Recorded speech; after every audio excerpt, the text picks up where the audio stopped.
So I think you all know that today is Lincoln's birthday. And here we celebrate the day of one who is supposed to feed the slaves of our land. On Monday we will celebrate the birthday of one who will feed us all, including the slaves, from British tyranny or control. And yet today, after these many, many years, we find the entire nation rising up demanding freedom. Freedom now, freedom now. You see all these fellows in their demonstrations. And that goes not only for the minority group, but for the entire country. They want freedom. Well, the freedom sought by worldly men, where they seek exemption from all external restraints, can be realized only by union with that pattern man who achieved full and complete freedom. Without union with that pattern man, there is no freedom. No matter how they scream for it, and they're all screaming for it, they will not find it, they will not get it until union with the pattern man. For freedom is the gift which he, by union with him, bestows upon his brothers. And there is no other way out of the maze. So you and I are blessed at this moment because we are on the verge. If we have not received union with him, we are on the verge of receiving union with the risen Lord. There are those today who are only starting the game. For the game is from innocence through experience to freedom. Well, innocence is simply defined as lack of the acquaintance of good and evil. They can't discriminate. Lack of any understanding of good and evil. We see it today in our midst, where a girl, white pigment, in spite of all the so-called evolutionists, who cannot discriminate between good and evil. She could murder 8 people in cold blood, cut them into pieces when they plead for mercy, and beg to be spared. And she said, but she didn't do wrong. Whatever she did, it was right. If she did it, it was right. No concept of good and evil. She only begins the journey now, and yet she's in a garment, white skin, long, straight hair, not kinky. And people think she is an evolution out of the dark skin. What nonsense. Here is a child beginning the journey. She hasn't the slightest concept of good and evil. She has thousands of years of a journey before her, where she has to go through the furnaces and experience all the things that you have experienced. But in the end, as we are told so beautifully by Blake, whom God afflicts for secret ends, he comforts and heals and calls them friends. So in the end, she will be redeemed. She will have union with the risen man, the pattern man. And she will experience the entire story as told us in the gospel. So when today they're all demanding freedom, demanding this, demanding that, they will never know what freedom really is until they have union with the pattern man. And when that pattern is like taking a steel and impressing it upon wax prepared to receive the impression. And so when he embraces you, or in whatever form you have union with him, he leaves his impress upon you just like the seal upon wax or clay. And then that impress unfolds within you. As it unfolds within you, you are set free. And you aren't really set free until you find the Son. For if the Son makes you free, you are free indeed. Whose son are you, young man? Go find out whose son that you be. For I want to find his father. And so the son one day is found, and he stands before you, and you know without any uncertainty he is your son. And he knows you are his father. Then you are free. Free indeed. So it doesn't really matter what happens thereafter. But it starts from plain innocence, where a complete lack of any acquaintance with good and evil. Then we pass through experience. Well, experience is actually living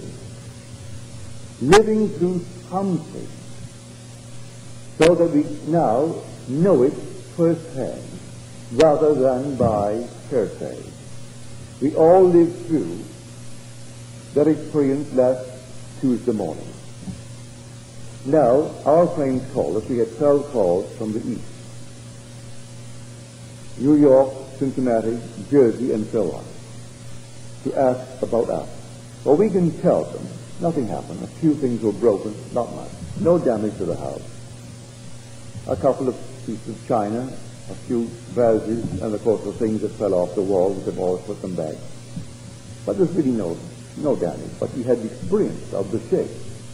And we all had it. I can tell them, but that's hearsay, as far as they're concerned. We had the experience. They only know it from hearsay. So experience is something that one has to live through.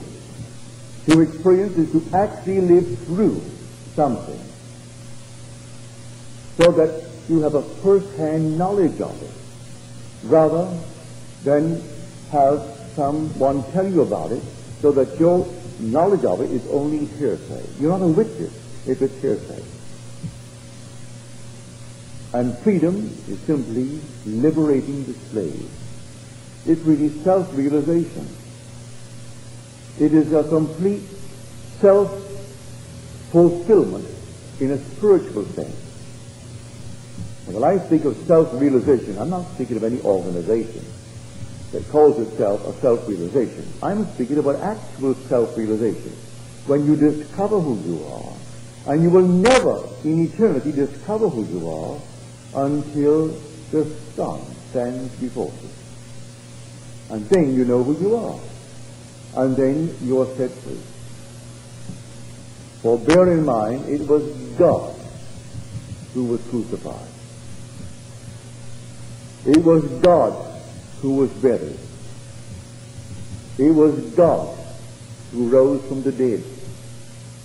It was God who was born from above. It was God who found David. And it was God David called my father. It was God whose body was split in two from top to bottom. And it was God who ascended into heaven like a fiery serpent. And it was God on whom the dove descended. There is only God in the world. So when we go back into Scripture, and the journey begins in the 3rd chapter of Genesis, and we read the story of the serpent, and the serpent is asking a question of Eve. Did God tell you that you should not eat of the trees of the garden? And he said, no, that I should not eat of the tree in the midst of the garden, but all the other trees. Did he tell you that you would die? because you will not die. But if you eat of it, your eyes will be opened, and you will know good and evil. You will become as God, knowing good and evil, if you eat of it. And it seemed good to her to eat of it, so she ate of it, and then had the experience of good and evil. If you look up the definition of the word serpent, it is defined as to learn from experience. It is in your concordance, if it's a good one. I am quoting from James Strong's concordance. It's a different word from another serpent used in Scripture. This serpent is to learn from experience. There's no other way to learn it. The other time the word serpent appears is the seraphim, which means a fiery being, a being set on fire. That's when you ascend into heaven. That's the fiery being that comes out. The entire Old Testament is nothing more than a shadow.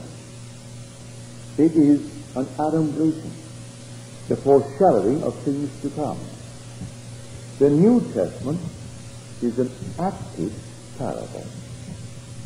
For a parable is a story told as though it were true, leaving the one who hears it to discover its fictitious character and then learn its message, and either accept it or reject it. So, the story told of Jesus Christ is the pattern man. It's an actual pattern. And when in one, and Paul implies, if he ever wrote that first letter to Timothy, some scholars question that he wrote it. But Paul is not a person. Paul is a state of consciousness. So whoever wrote it is talking about Paul. That's the state. And he tells you that I am the former. It was first in me that the example was set forth. And here he tells you, but he doesn't spell it out, the actual pattern. But he tells us that it was in him. He was the foremost in which this pattern, this example, he used the word example, but the King James Version uses the word pattern. I prefer that. While the Revised Standard Version uses the word example. In him was the first, the foremost, where this example took place. Now, the pattern is, as I told you earlier, that God and God alone was the one who was crucified. Because I have been crucified with Christ. Nevertheless, I live, yet not I, but Christ lives in me.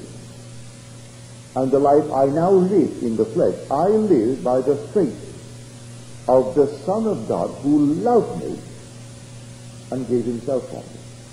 So I am alive by a certain sacrifice. That was God, because God and the Son are one.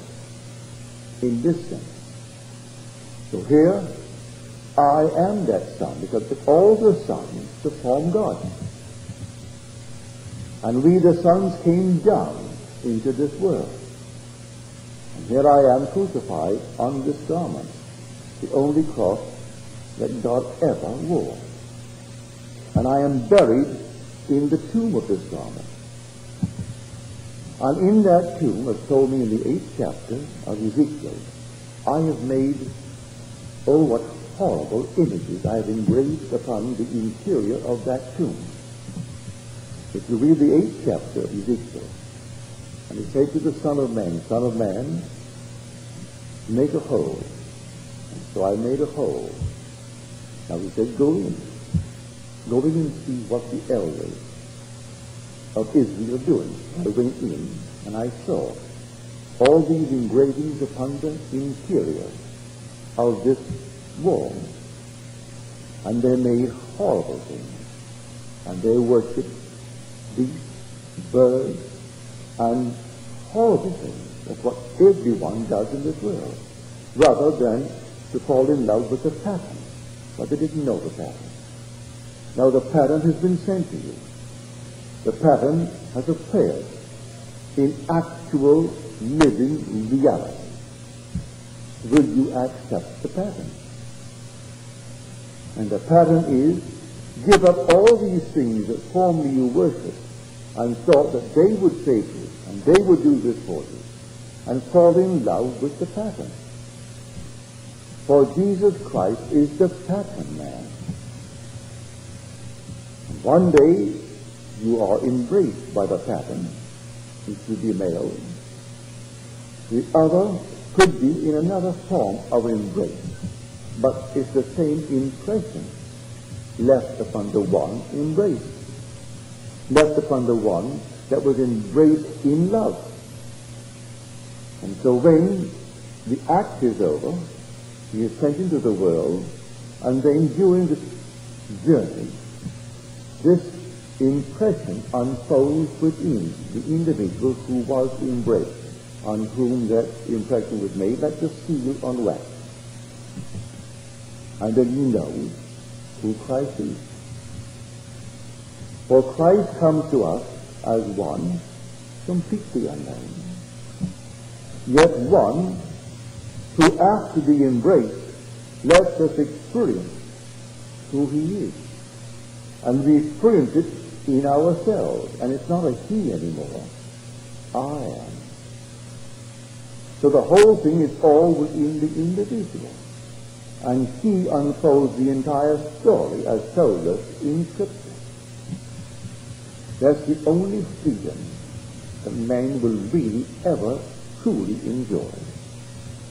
So we can have a Lincoln's birthday to set slaves free, and a Washington's birthday to set all Americans free, and yet all Americans still crying out for freedom, for liberty. And all the minority groups, blacks, Chicanos, everything else crying out to be liberated. And you will not in eternity be liberated, save through union with the pattern man. The pattern man who has achieved complete freedom. So when you're embraced by him, you're embraced by freedom itself. And that impress then unfolds within you, and you are as free as the wind. And you find the one being that really sets you free is the Son of God. And when he stands before you and you know who he is, or you know who you are, therefore it's a complete self-realization. It's a complete spiritual fulfillment. And then you know. So it doesn't matter what happens thereafter, earthquakes, volcanoes, wars, anything in the world. You have reached the end. And your only feeling then will be for those who are now starting the journey. Instead of condemning and asking for the gas chamber, you look upon this little thing. It's like a thing, just starting. Only now tasted of the fruit of good and evil, and can't quite discriminate as yet. He doesn't know.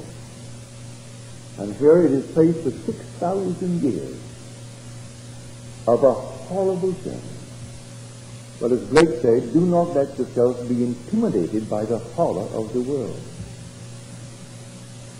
Everything is ordered and correct and must fulfill its destiny in order to achieve perfection. Follow this path, and you will receive from your own ego a deeper perception of the eternal beauty of creation. You'll also receive an ever-increasing relief from that which now seems so sad and terrible. So he starts it, and you and I are in it. And we'll wait for her after the unnumbered years that she has to travel. For she has to go through all that you've gone through. But God in his infinite mercy has hidden it from your memory. Hidden it and still allows you to condemn and do the things that normal men will do when they read these things in the paper. Why did it happen to me? Why did it happen to so-and-so? And yet we all shared a common experience that Tuesday morning. Some had a greater blow than others. But we all shared the experience, and you can't deny it. Well, that is something to be grateful for. You experienced it, and you're made up of what you've experienced. Others cannot be witnesses to these things if they could only be those who say, well, I heard it say. So I heard there was, as our friends call it. Our sister-in-laws from the east, my niece from Cincinnati, others from different areas, and they're all calling. I'm quite sure one from Greece, who comes next week, will be writing in. You can't get through by telephone. And she'll be asking all kinds of things because people go out and they try to scare you all the more. One called from New York to say, we just heard on the TV and we've been trying all day to get you. And some authority, they're all authorities, strangely enough. And he says this is only the first one. The big one is coming. And of course, it puts her right into a tizzy, as though this little thing knows what he's talking about. He didn't predict this one, but he's going to predict the next one. And then he gives his name and all the little degrees behind his name, and he teaches over Caltech, so he is an authority. No one knows. No one knows. And whenever it comes, let it come. And I tell you, let it come. You have experienced what only a very small section of our country experienced this last Tuesday morning. And life is made up of experiences. So the serpent simply means to learn by experience. And we listened well. And the fruit tasted good. And we came out into a world of experience. Because the journey is from innocence through experience to freedom. And that freedom is to awaken as God himself. So we're being plucked from a garden, as I saw it so clearly one night. This infinite field of human flowers, like sunflowers.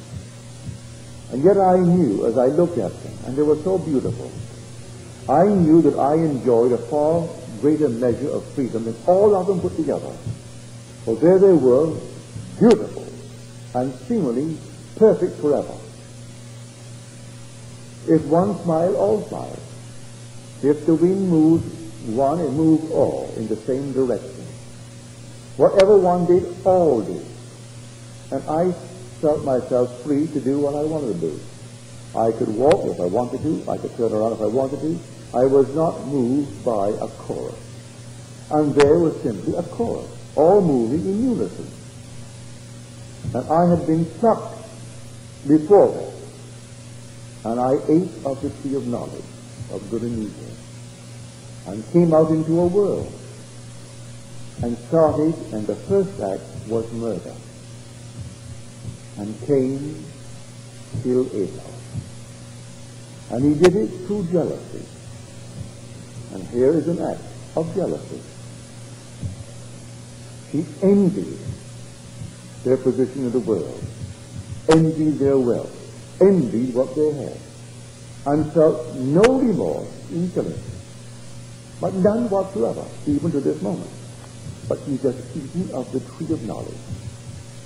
And our great anthropologist will tell us he is so advanced beyond the black man from Africa, or the great unknowns of, say, Peru, the great Indians that are still in the dark ages, like Pontius. He is only just prepared in these garments that are forever. For all these things are forever. This is part of the structure of the universe. And he simply assumed a certain garment. And for the first time she appears in the world. Came from the world of innocence into the world of experience. And now she is faced with thousands of years of sorrow. But in the end, that merciful God will step beyond and redeem her into his body by union. And there will be union, and then the imprint will be left, and that imprint is the way of escape. And it begins with awakening within the grave being your skull. And then coming out of that skull, and that is your birth. And then discovering God's Son as your Son, and that's your freedom. And then comes the great fix of your own body from top to bottom. And then your sink as a fiery serpent back into heaven from which you descended. And then comes the seal of approval, the descent of the dove, which smothers you in love because it approves your entire journey.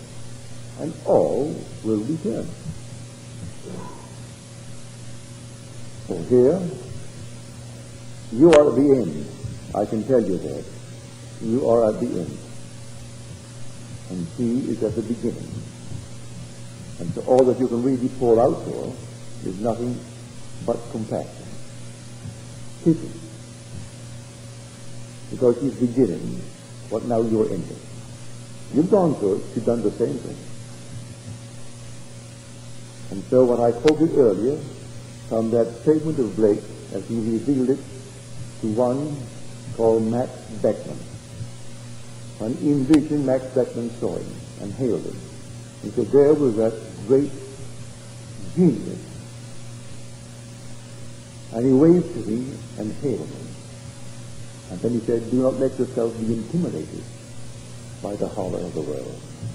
And then he told him why. For everything is ordered and correct and must fulfill its destiny in order to achieve perfection. And then he asked him to please follow this path. And if you follow this path, you will receive from your own ego a deeper perception of the eternal beauty of creation. You'll also receive an ever-increasing relief from all that now seems so sad and delicate.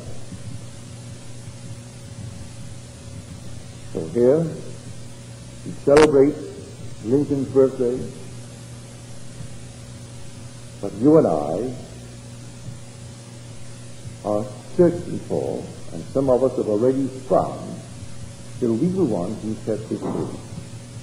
For he didn't set the minorities free, for they're still begging for freedom. And Washington didn't set us free because we're still asking for, well, at least financial freedom. We're burdened with taxes. We're burdened with this. We're burdened with everything. And so he didn't set us free. And not a thing in this world can set us free but union with the pattern man, who has already achieved true freedom. And union with him is an impression on us, like the seal on prepared wax. And the perfect impression is there. Then we bear the express image of the invisible God. And because it's there, when we are sent into the world then, to tell what happened to us, in that interval, that impress begins to unfold within us. And we know who we are. We are the God who was in the beginning crucified, who was in the beginning buried in the human skull, and who rose from that grave, and who came out, and they called him born from above, and who found God's only begotten Son that was nearest to his heart, that did all his will, and his name was David, and David called him Father, and in whose body was split from top to bottom, and then who, after the split, ascended like a fiery serpent into heaven. And then that dove descended upon him. And then he knew exactly who he was. He bore the burden for the allotted time, as you have borne it for the allotted time. And then the long-lost rank is now restored. And the God you were before you descended is the God that you have returned to, only augmented by the experience, which you could not know without the experience. For you are immortal, and you would not know a thing concerning death unless you experience death. How would you know it? Faith through hearsay. For I could tell all the gods of the world about death.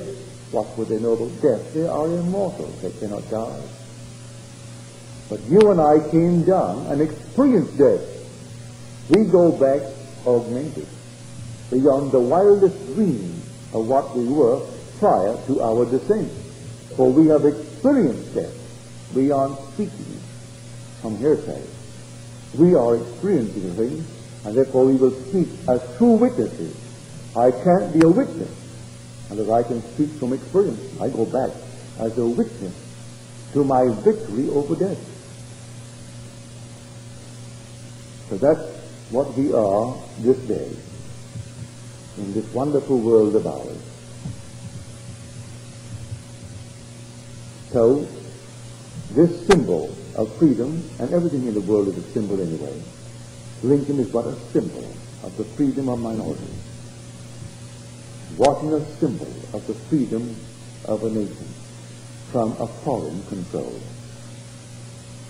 But Jesus Christ is the pattern man, that is the true liberator of the world. And until one has union with him, he cannot find freedom. For he cannot find the Son. And when the Son sets you free, you are free indeed. So we are told in Hebrews, although he was a son, yet he learned obedience through the things he suffered. Although he was a son, he learned obedience through the things he suffered. You are the one spoken of. For the entire Old Testament is simply the shadow, the copy of the eternal thing. And the New Testament is its fulfillment, but told in the form of a parable. And you and I have to experience the true story of that parable. And when we tell it, those who are still along the way, they reject it. They can't quite grasp it. They can't believe it. So they reject it. That's all right. Don't give up. You tell it because you speak from experience. If you're speaking from experience, you tell it. And a friend of mine called me from Cincinnati because he tried to get through, and I couldn't. No one was on his phone. As far as I'm concerned, no one was calling. He said, I've been trying for 2 days to get through. When he finally got through, he asked me to explain. Well, I said, as far as I'm concerned, you are perfectly healthy. I wrote just about 1 minute before 6. I went to the bathroom. I was only there a minute, less than a minute. Before I could get back to my bed, the thing started. And as you know from experience, how intense it was. It came so suddenly. There was no rumble, just one solid mass of shaking, but from every direction. So I said, as far as I'm concerned, somebody held our house and shook it in all directions like a doll taking a little rag thing and shaking it. And so I could barely touch the bed. When I heard my wife say, don't walk, don't get off the bed. She didn't know I was off the bed. Don't get off the bed. Stay just where you are. Don't come in here. Because you can't walk. As you know, you can't walk. You just simply, it's come north, south, east, and west all together, plus some other direction. And so here, you're helpless. You can't shoot the one who is doing it. You can't find anyone to get even with them. You have to sit and take it.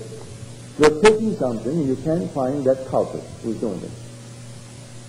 And then all of a sudden, you start picking up the glasses, and picking up the dishes, and picking up the things that he did criminally. And it's all prepared for us. So I can speak from experience, and I could tell him over the phone, but he can only repeat what I say, and it's only hearsay. He doesn't know from experience. give thanks that you now know from experience.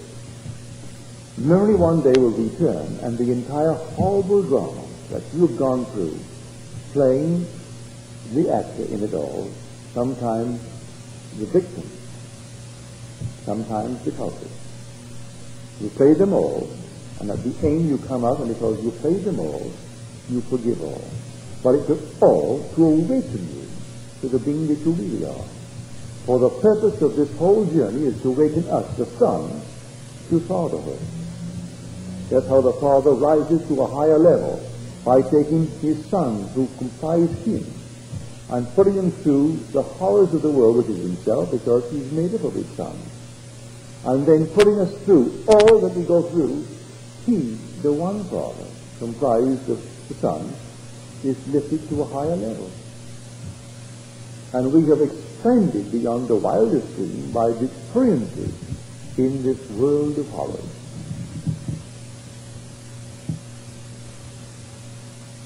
So, when they are seeking freedom, and you'll see them tomorrow morning, 7 o'clock, you find another demonstration and another demonstration.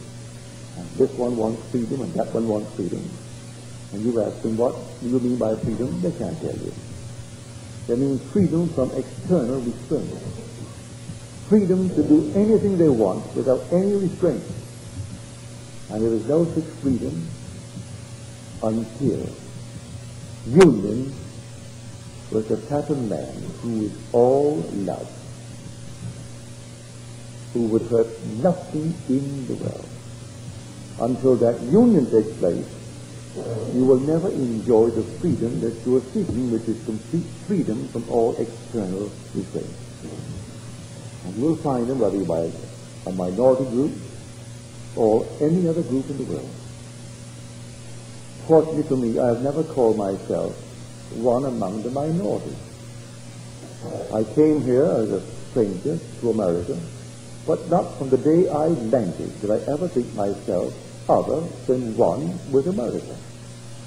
I never called myself an American Barbadian or an American West Indian. It never occurred to me to have this hyphenation in my world. I either am an American or I am not one. As long as I'm living here and became an American, I'm an American. But to call myself a Mexican American or a black American or a white American, that's to be stupid. And so I am, while I'm here, by adoption, I'm an American, equal with anyone born here, as far as the outer garment that I wear. But when all these call themselves by this name, a Japanese American, a Chinese American, a Mexican American, I can't see why. Why don't we drop the little hyphenation and just simply be American? And then find this wonderful story concerning the only one that can set you free. And seek him beyond all things. And don't substitute some little thing for him. The whole vast world has substituted these a worshipful image. They've made all kinds of images and they worship it instead of seeking of all things this internal word, which is only a pattern. Now let us go into the science.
Good.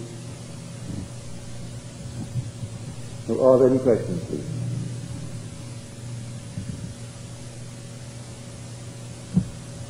Any questions?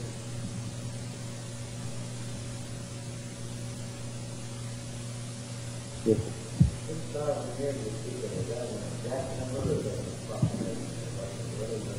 The Bible implies it by saying 1,000 days or 1,000 years is a year in the eyes of God.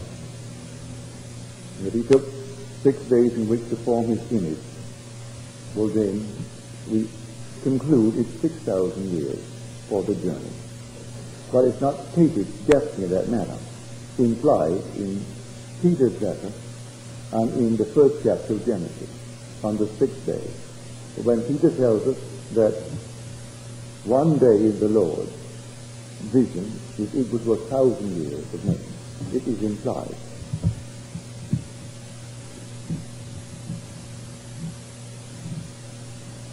Any other questions, please?